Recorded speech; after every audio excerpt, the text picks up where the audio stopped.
hallelujah. I've been redeemed. I've got my traveling shoes. Boom, boom, boom, boom, boom. Don't stop moving. Let me tell you what I intend to do, and I may not get to do it that way, which is I wanted to do an upgrade of the teachings that Eve and I have been doing on eldering. And in order to be able to orient myself about this, I need to know how many of you have either taken a workshop on eldering with someone of our institute or with us, and who has read the book From Aging to Saging. I need to see hands up that'll tell me what vocabulary to use. Okay, this is Nasruddin's story. So here we go. First, I want to say something about why do I use this word eldering like a verb? And the answer is that it's a process, it's an ongoing thing. And most of the nouns have us arrested. You know what I'm saying? This is a thing, this is a place, this is a time. I'm sort of stuck there, you know? And if you're saying you're doing it, it is an incompleted but in process. So it says, eldering also carries with itself a sense of intentional. What's the unintentional? Becoming an old fart. In other words, if I wait for life to push me on its pushcart, you know, and I won't do anything about it, I'll just get old. And getting old is not such a pleasant project because we have a sense of diminishments that come with age. We can't kick ass like we could when we were younger. You know, we can't compete anymore. Our bodies don't carry us through the day without a nap. All these things are coming up for people. And if I want to participate with the process and be conscious about it, I will want to go not into growing old, like I can't help it, but I want to go into eldering. Because it takes for granted that there is an archetype, the elder. And there is something that is the feelings that people have about ancestors. The people who came before us, our lineage, you know. So we have a sense that those who came before us and who are our, and here, elders, that they have something precious to give onto us, and that's the way it's been set up by nature, that one generation should tell the other, and so that giving over of the awareness, the wisdom that we have gained while we were alive on this planet would be such a shame if a lifetime of good consciousness files got lost. You know? I try to illustrate that by saying you're typing away on your computer. You are just in a roll, and you've got 3 pages already, and you want to write more, and there's an outage, and you haven't saved. Okay? And those of us who've had that experience can feel it in our gut physically, how, you know, it's like something is ripped away from us. The second time around, I won't have the same juice in typing. It's really, really hard. So when I think of what does it mean that I would die without ever having passed on, uploaded my files, you know, then it would be very clear that I would have to say, I haven't been saved.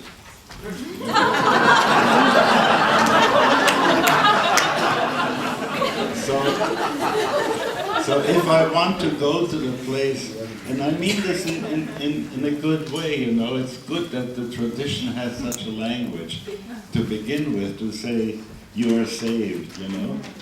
And before we were always thinking somebody's gonna bail us out and there'll be a savior who'll do it for us, you know. But now we have to do our saving ourselves, and the question comes, how do we do that? And that has to do with another generation. Let me read you a definition of elder written by a friend who now needs the merit of healing. He had a quadruple bypass yesterday, and thank God it's good, but he needs some healing. So he's the one who wrote the definition of an elder. An elder is a person who is still growing, still a learner, still with potential, and whose life continues to have within it promise for and connection to the future. An elder is still in pursuit of happiness, joy, and pleasure, and her or his birthright to these remains intact. Moreover, an elder is a person who deserves honor and respect, and whose work is to synthesize wisdom from long life experience, and to formulate this into a legacy for future generations. That's a wonderful, noble definition of what is an elder, and how an elder has to be seen as not somebody who's already no longer growing. On the contrary, still a learner, still with potential. And that's a very important thing. So, when we are finished today, we want to know more about people who have been doing this work of spiritual eldering. I have some of the newsletters of our institute here, and you can take them afterwards.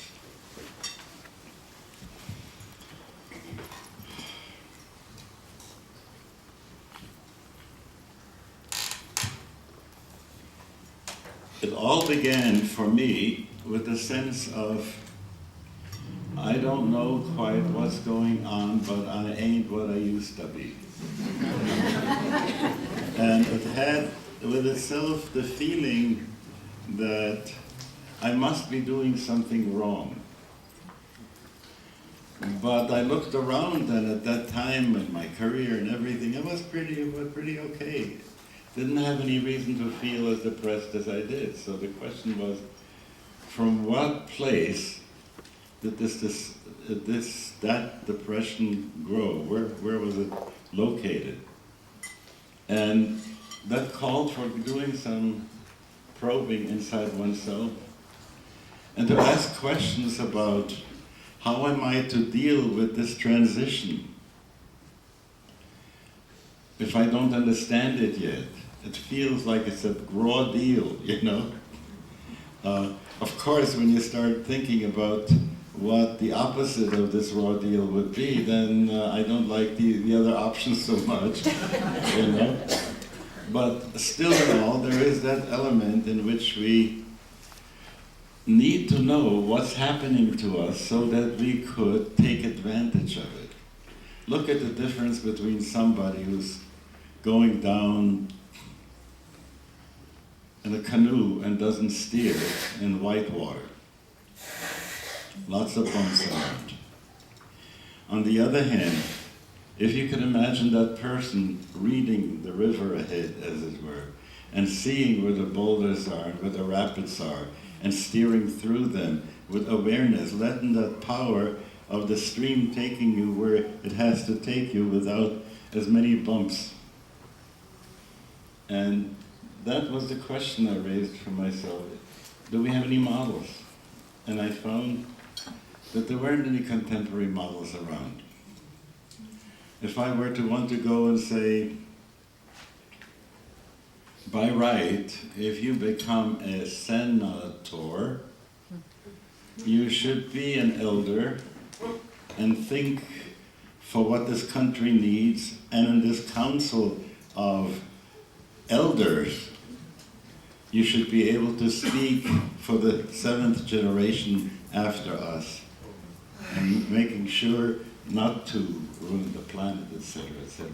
But you get to see that if people only grow old and they don't do conscious eldering, they won't get to the consciousness that we would I think that the founders of our country, the writers of the Constitution, when they were thinking of Senate, they were having a much higher level of hope that would come from the people who would be given to advice and consent. So the question is, where do I go and look for models for being an elder? And there aren't much around in this society. I'm a member of the AARP now for quite a number of years, and I've watched the way in which they were describing for people what this life is going to be all about, the mature life. And then they show you the pictures of the possible cruises you can take as a teenager with gray hair who now can afford what he couldn't afford then, you know. And this is the advertisement that you get, and you hardly ever get to hear something from someone who represents that kind of elder thing. They're not easy to find.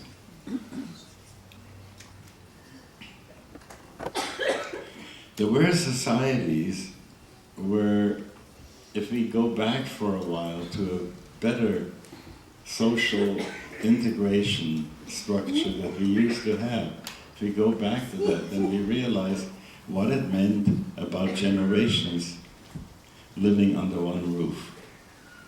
The culture that would be transmitted from grandparent to grandchild without the interference of the enemies of both, the parents. And you get to see that you can learn a lot better from somebody who vibes with you than somebody who vibes against you. So you can imagine how a society nourished itself and its culture by calling on elders, people who've gained life experience, and who have also reflected on it, so that in their reflecting, in their consciousness, they would distill the wisdom of a lifetime. And when you can upload this to the next generation, put part into the system files of their morality, of their way of cherishing and honoring our environment and so on and so forth, you see what a wonderful picture that is. The people who were born in this technology today have no idea what it means to be stuck in a horse-drawn carriage, you know, in the mud, for instance. And so there are things that have to do with how to live on this planet which are not virtual realities or commercial realities that are being pushed, but really to be able to live in this world.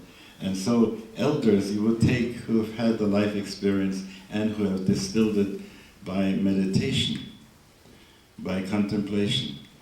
They have put it through the still, if you will, of a higher level of consciousness, so that what they give over to the next generation isn't going to be no-nos like this, but you want to know how this is, you know, it's a different form of transmission that you do when you deal with it.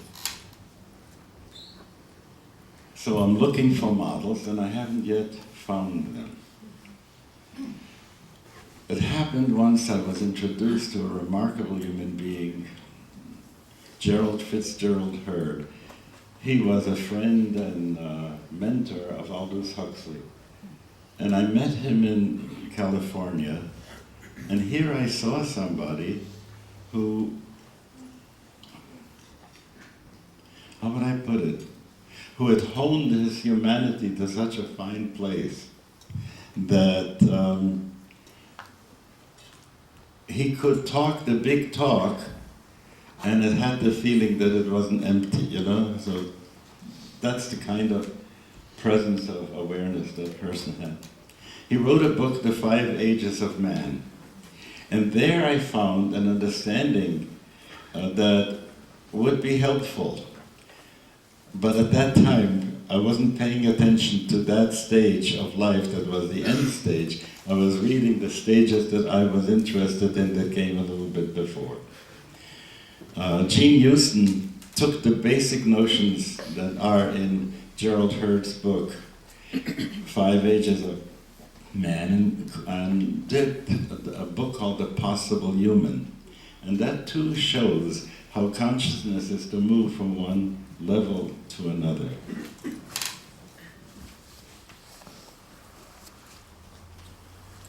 So then I started to read a little bit more and remember that I had read him before and that he had some kind of a model to give. But I saw it only in him those few times I met him. I started to reflect on who my models were, and they were often, as I grew up, people who were deeply in Jewish mysticism. And that was an important thing because it made me feel, how would I put it?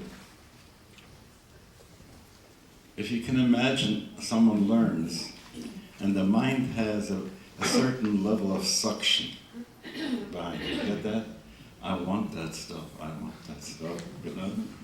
And you have some other people who sit in the class, okay, go ahead. Throw it to me, you know? So it's such a difference. And so I had such people to whom I would turn from that thing, seeing that they were closer to my ideal than others. And so I had to go and check out again how to do that. The one thing that stood out very, very clear is if I could sort of put it,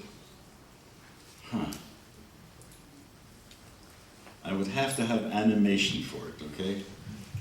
There would be a place called mortality. And we are driving along, and there's a fog, and we don't see much what's ahead, you know?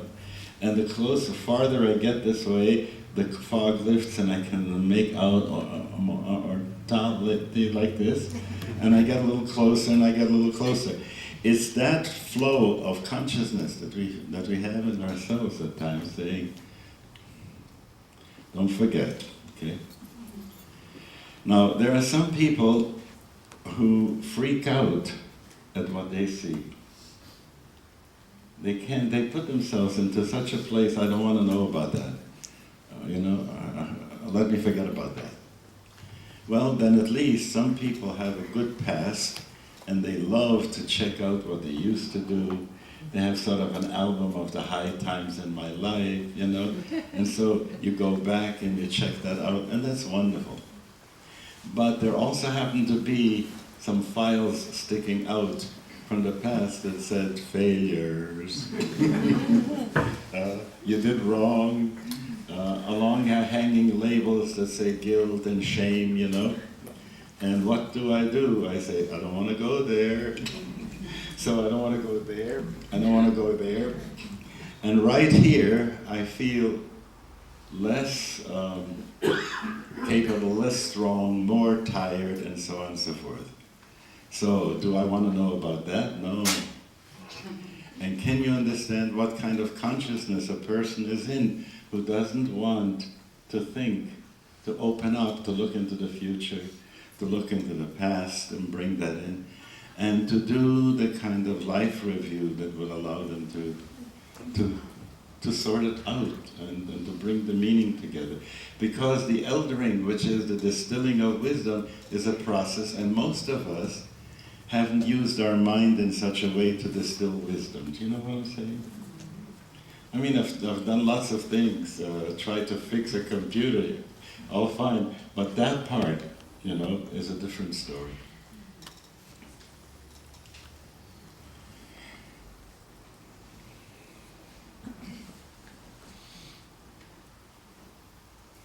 So then, if I'm in this very narrow present, and and the consciousness is so shriveled, I can't do the work and I have to open up the doors.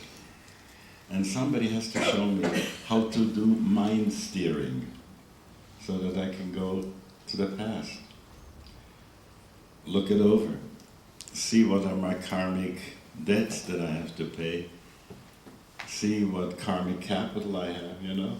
It's that stuff that is like the fourth step of AA, making a real assessment of who and what we are.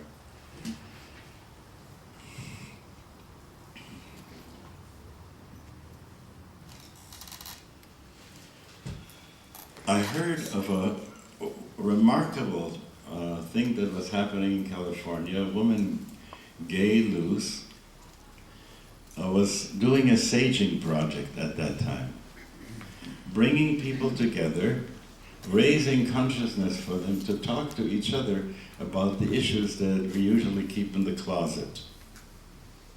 And to talk about what are those 3 o'clock in the morning thoughts and so on and so forth. And she got the people together and they worked for a number of years, and it was something that I knew from afar. But then I went and took that retreat at Lama Foundation. It was a 40-day retreat, and I started to think these things through a little bit more and realized that I had to do some research, and I also had to do a lot of that kind of contemplative asking the universe to tell me how to do this thing right.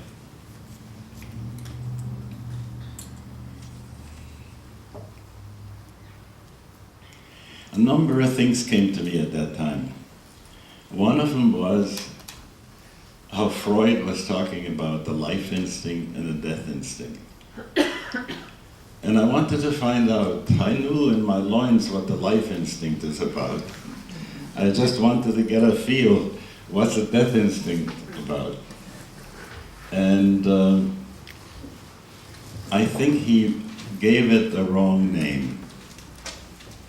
It's not so much an instinct that says, I want to die, I want to disappear. It's an instinct that says, complete, don't leave it incomplete. Don't leave it incomplete. And that drive to bring things together and to save them and to give them over, I realized that this was an important component.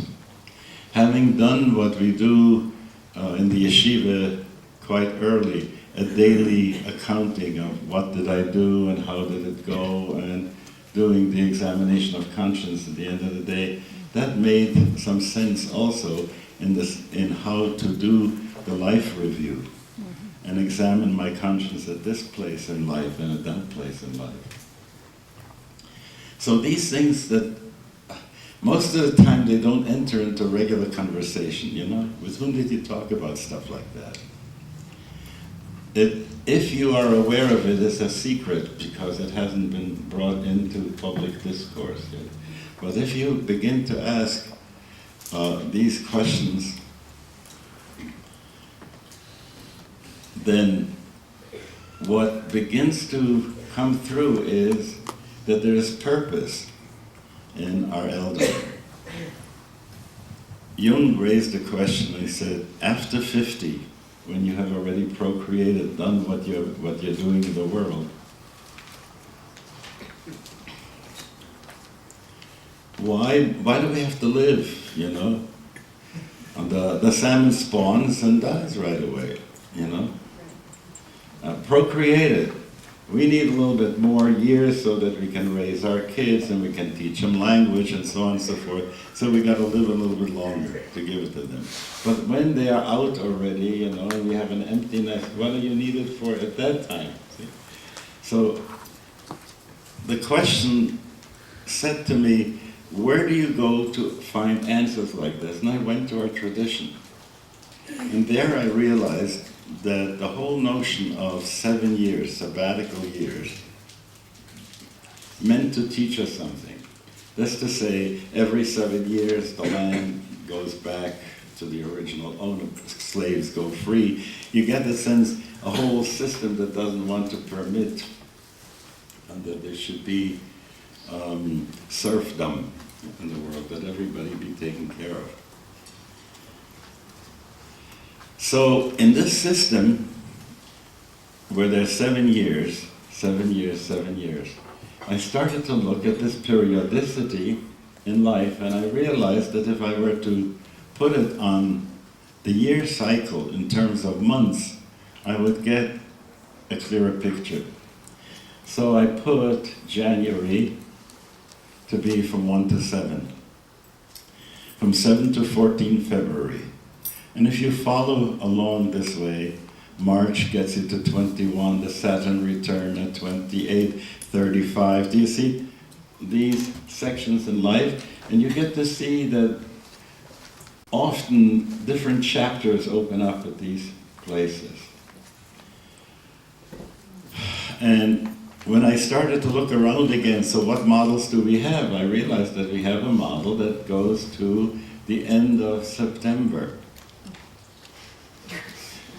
You know?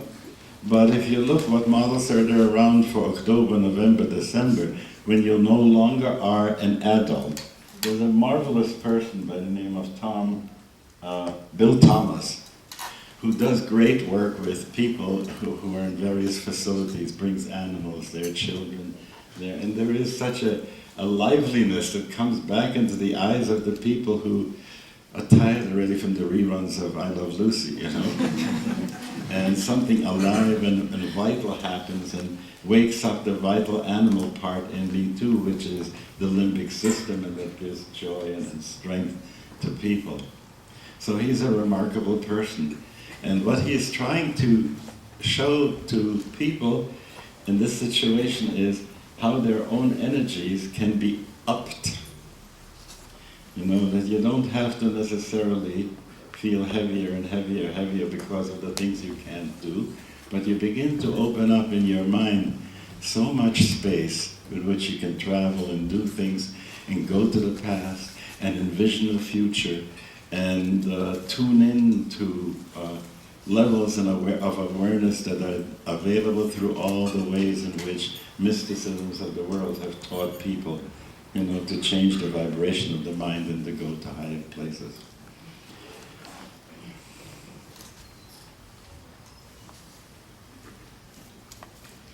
What happens is that when you go with Shakespeare, when he said winter, you know, the old age is the winter of a lifetime, he was wrong. The winter is childhood.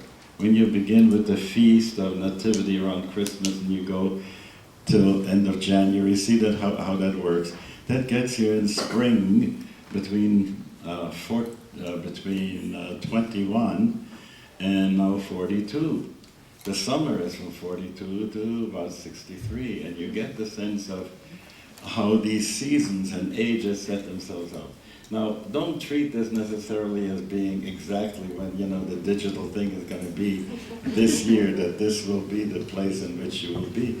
But it helped me understand the process and to check out the mind field of each one of those ages and to see, now, where do we have to go? And it was clear to me that October is the time when you have to prepare yourself to become an elder, where you take responsibility for your consciousness and your life from now on, not figuring there's no papa, no mama, no boss, no, you know. When I grow up, I'll wear purple, she wrote, you know. I can wear tennis shoes. I don't have to ask anybody how I should appear. And from that sense on comes, let me now let go of a lot of ways in which I lived up to now, clean my habit house in this way, and start looking which are the habits that I need to install that are going to be good from now on, and that my physique will be able to bear, and the consciousness with which I can do the work of November, which is to give back to the world all that wisdom that's necessary.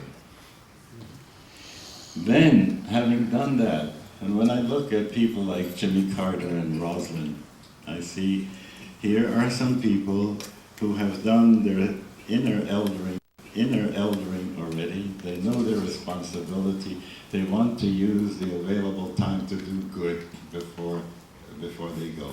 And that's such a wonderful model of November years. Well, then comes December, and that doesn't necessarily mean that it comes on the dot of the calendar. But there needs to be a preparation for meeting the next thing with consciousness. Kubler-Ross describes how she has a patient, a German patient, who said to her, "Ich will mein Sterben erleben." I want to live through my dying. I don't want to sleep through it, Not like Woody Allen who says, I don't care if I die, but I don't, as long as I'm not there when it happens.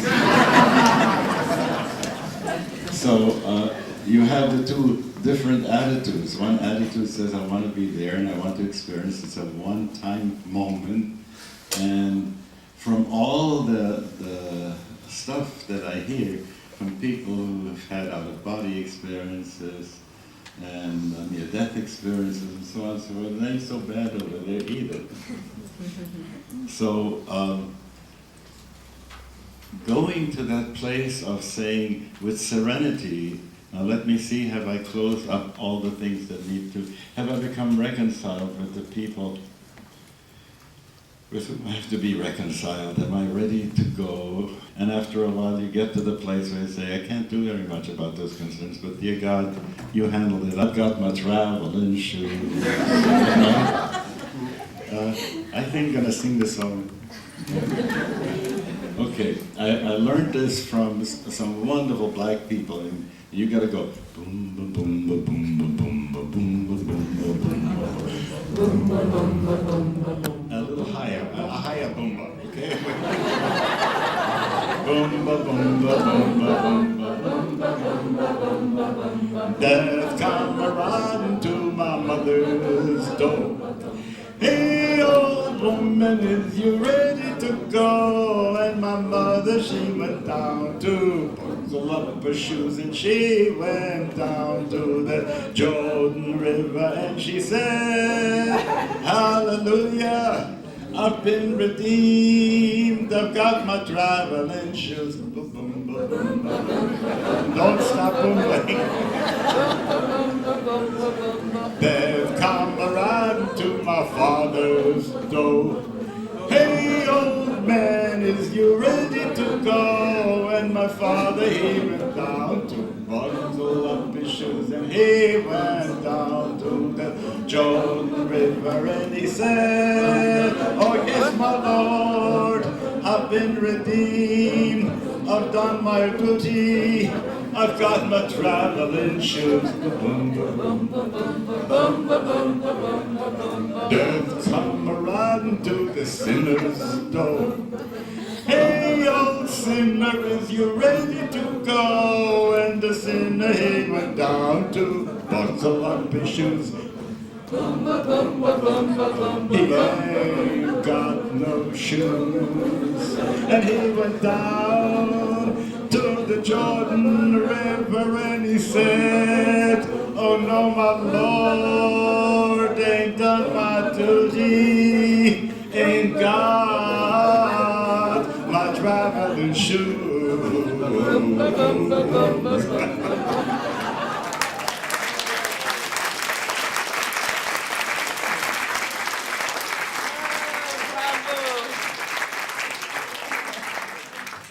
My partner, and so much that I do, especially in this eldering work. We have done it together, and she's here. And I'm having so much, Eve, I'm having so much fun being here. Come here, have some fun.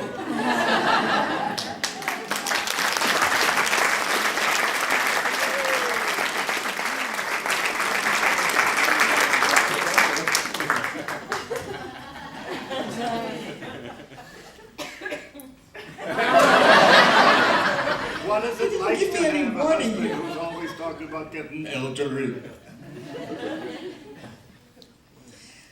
The truth?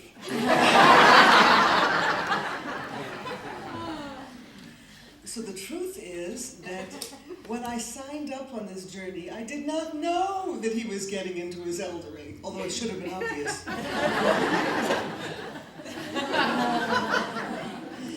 And we had just completed some years of working on a remarkable series of things called the Wisdom School. We really did some glorious, gorgeous work and very exciting work together. And then all of a sudden that got dropped, and I was hearing from him, and now I'm going to be doing eldering work. I was in my early 40s.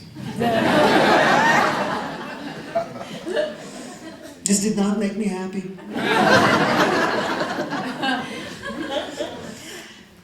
And then, because I didn't have any choice, I began listening to actually what he meant in terms of the work itself. And the way I conceive it actually is, it's, you don't have to wait. Remember, is anybody here from New York? You remember those signs in the subway? They usually used to have these billboards. You don't have to be Jewish to like Levy's rye bread. You don't have to be older to start the eldering work. So I began joking that I was starting with the Guild of Future Elders. Because the habit of introspective work works better by the time you're an elder if you've started it when you were younger. So that it isn't strange to you. It can become more urgent at various points in your life. I certainly remember a few years ago getting a squirrely mammogram. You have no idea how my introspective work picked up immediately and quickly, and shifts were made immediately. But this is stuff you start earlier if you possibly can, and anybody who is here at Naropa already has gotten that kind of a call. And I don't think anybody can hang around Naropa for long, still dragging their heels about looking inward.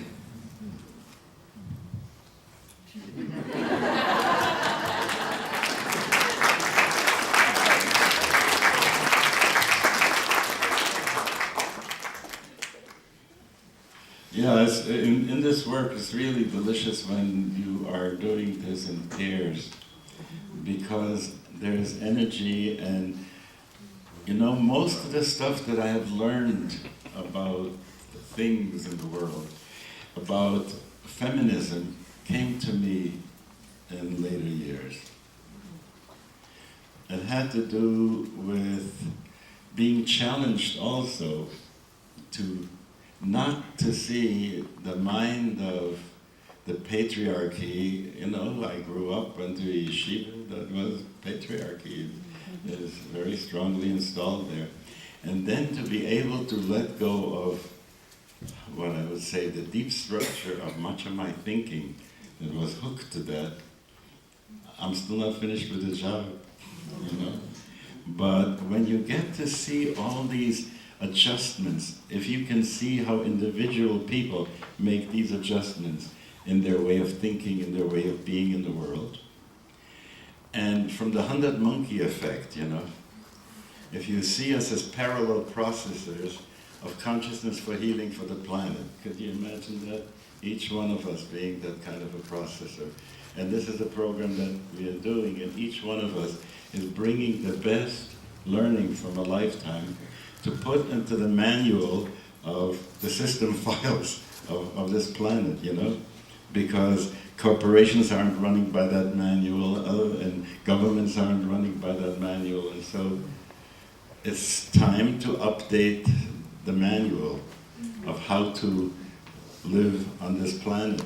And that can come when people do this kind of conscious work and offer this to one another and learn to overcome the distances so that we not only talk about things in our vaunted verbal way, but that we also recognize that there are people on the planet who have had an uninterrupted eldering system, indigenous people. There is a World Council of Elders now being formed. The gentleman who is doing their work to interest other people shared with me the kind of elders that have gotten together from Alaska all the way to Chile. And the kind of things that were found in the prophecies of the Hopis and Aztec stuff, whatever. And these people are still alive. And there are some in Brazil that haven't been to the outer places. And they too have had prophecies and things to say about the events through which we are now going through and we have no real good map for. Can you imagine what this would be like if instead of putting a lot of money into Star Wars, we would create a situation where the adepts, those people who have the spiritual know-how to do these things, could work together and in tandem. You know, if I'm afraid to have telepathy with you, we can't really work together, you know? So could you imagine 7 such people in a link like this, each one from a different tradition? Some women, some men, some from more literate societies, some from less literate societies, but their job is to do like the traffic control people and attend to the trouble spots of the world and see what kind of karmic input one can have to avert great disasters. Okay. This issue came to me clear when I tried to understand about how to move karma around. In watching people do curling, that's the sport in Canada. You take this rock and you send it down the ice. And there's a whole bunch of guys with brooms sweeping along, trying to influence that big rock to shift just enough where they have done the sweeping, where the ice is smoother and easier. And so the rock moves in that direction. I think of karma that way. If I want to stop karma, could you imagine what kind of collisions I would run into? You have to do with karma what people do in the martial arts, to use that energy and turn it around and turn it for the good. In my fantasy, I enjoy thinking that I would be part of such a group of people, and that they would come from different traditions, and that they would act like, in Hindu scriptures they talk about the rishis. But this isn't only those people and what they're doing, but can you understand how such an effect would filter down? Here is where I go with the trickle-down policies. I'm a spiritual Republican, if you want.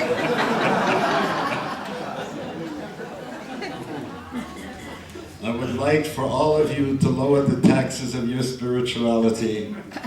Tax, it means what you bear, taxit in Latin, he bears it on his poor shoulders, you know. So, and, but on the spiritual level it really does become so, that if, for instance, there was Saint Teresa of Avila had her small Carmel of 13 nuns in the place, and the whole diocese changed for the better, you know, because we are not separated by our skin. We are really in one matrix and so on. And we each have to do what we can do. When you get to see how this would reach out, there is a likelihood that people would see eldering as a model that is noble.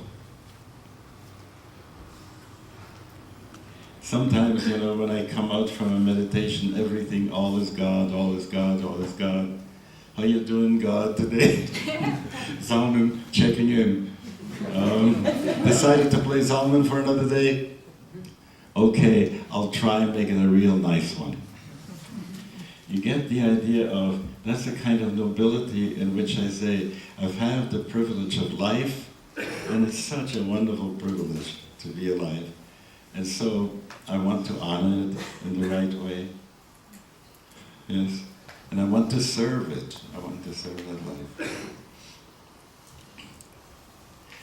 Next week I'm going to be talking about utopias. So if I were to think of a utopia, it would go like this. All those who have dropped and tuned in, and what's the other one? Right? See, I already forgot a senior moment.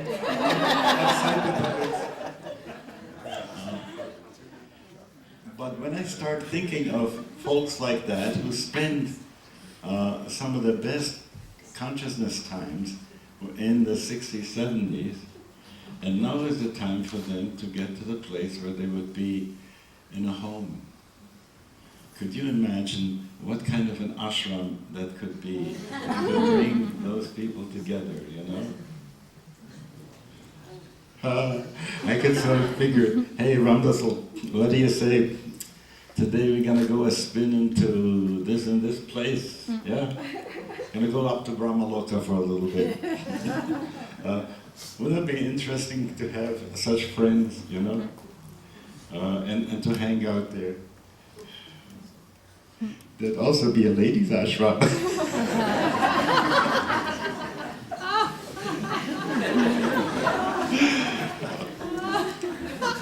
That's all right. See how my patriarchy has caught up with me? Like, my dogma has wrecked my karma. You know what? At the beginning today, we have forgotten to bow, and it's about time. So, let's do it twice, okay?